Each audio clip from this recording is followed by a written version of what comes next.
Hey bestie, welcome back. Today I'm sharing with you my favorite affirmations and declarations to overcome anxiety and fear in your business. Here's the deal. Entrepreneur stress can be intense. It can sometimes be this slow build that just comes and comes until it feels like a mountain that is pressing against your soul. And sometimes it just comes out of nowhere and snatches my breath.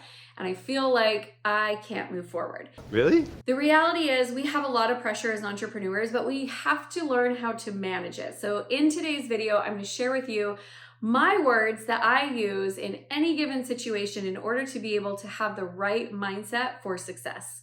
I'm Amy Walker, your biz bestie, and I help clients create predictable sales through their organic marketing and scalable sales strategies.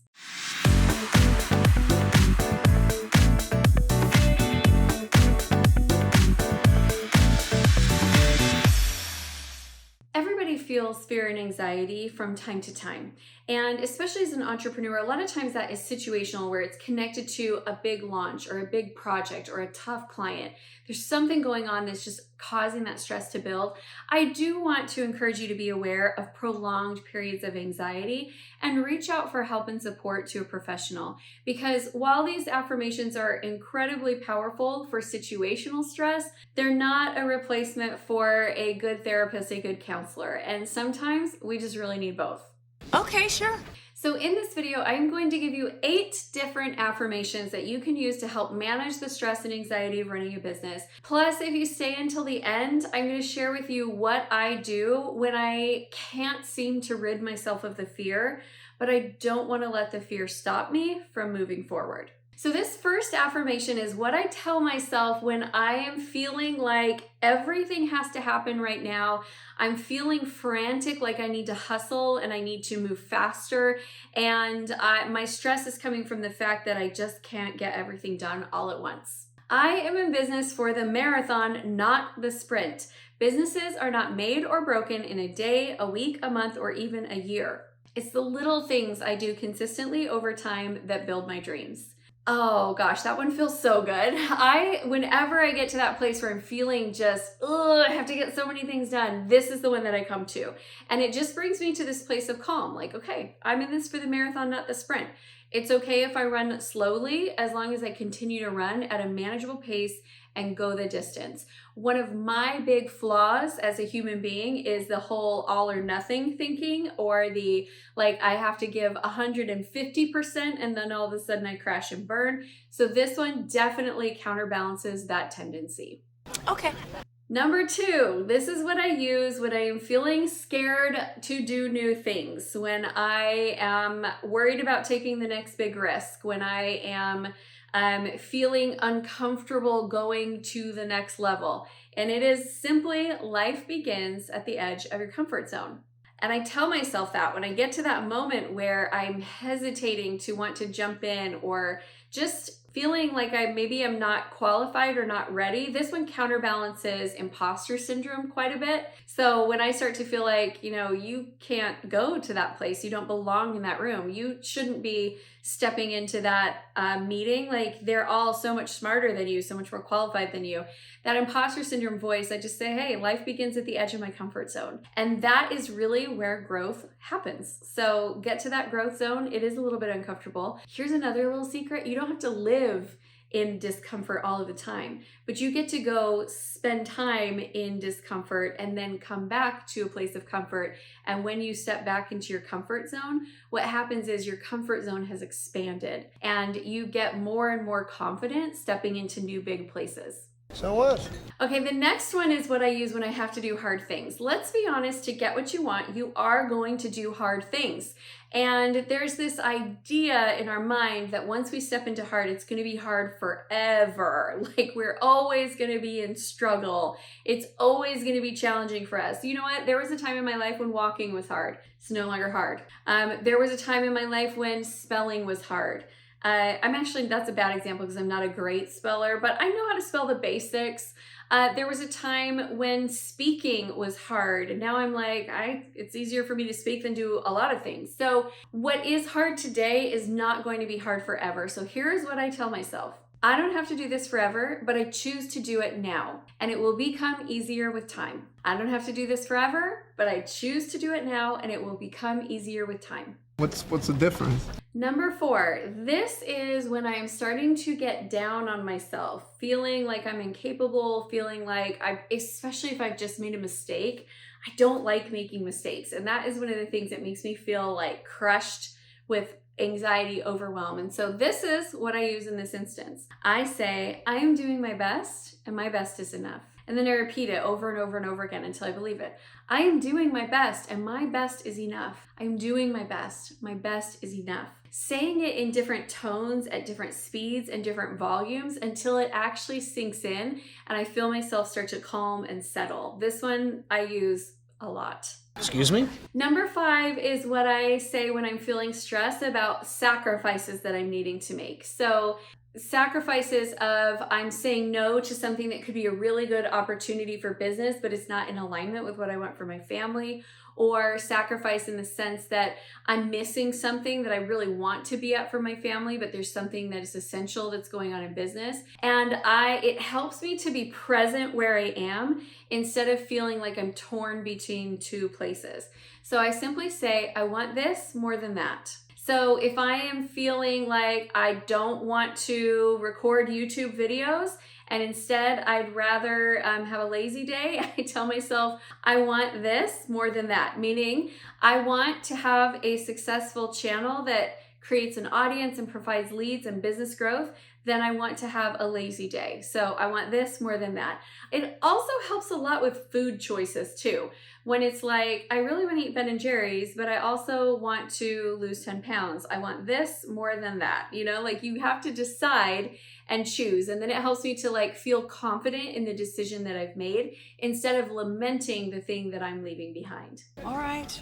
Number 6 is what I use when I get into obstacle thinking. Obstacle thinking is when you start seeing all of the reasons why you can't do it. I remember when I had a brand new baby and I was starting my company. I had a newborn, I had an 18-month-old, I had a kindergartner, a second grader, a fifth grader. My husband was working nights and he was going to school during the day. And I remember having this anxiety around what was I going to do? How is this going to work? And I remember thinking things like, I can't go to networking meetings because I have a nursing baby and a crazy 18-month-old. He was wiggly and wild. I can't travel because who would watch the kids?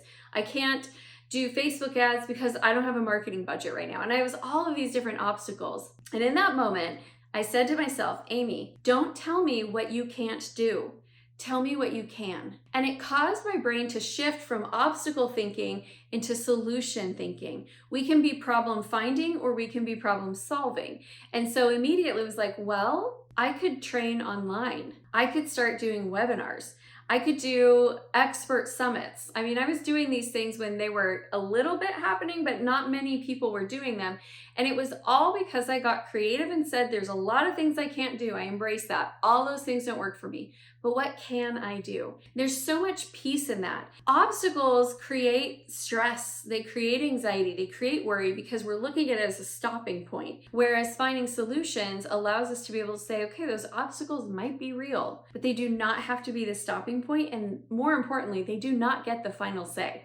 Then what am I supposed to do? Number 7 is one of my favorites. It's just adding yet to anything. So if I find myself saying, I cannot do this yet, you can't do it yet, I don't know anything about that yet, this is really confusing to me now. And it just allows me to shift my brain into the space of like, my current situation is not my reality forever. It is one temporary point in my journey. And it allows me to be able to look at everything that is coming and just give myself some perspective and a little bit of grace too.